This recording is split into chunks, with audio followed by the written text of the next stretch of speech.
Today we're going to set up and install a Royal Sovereign RSH 380SL laminator.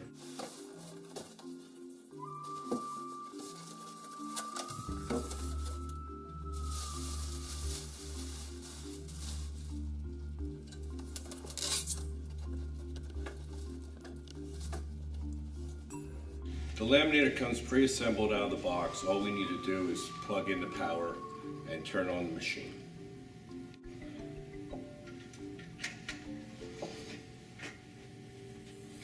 On the rear of the machine, on this side, we have the power switch. On the bottom, we have 3 buttons. We have a reverse button to reverse the rollers. Your red button in the center is your stop run button, and the S-D button is for single-sided, dual-sided lamination. By depressing this, you can see that the light goes on and off. If you're doing single-sided, the light should be off. If you're doing two-sided, depress the button and it'll be green, and that means that the top and bottom roller will heat up for two-sided lamination.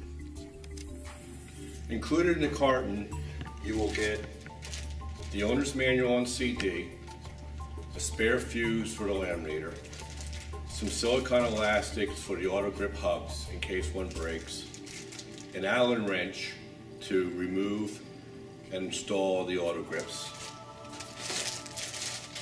a dust cover for when the laminator is not being used to keep dust and dirt off the machine,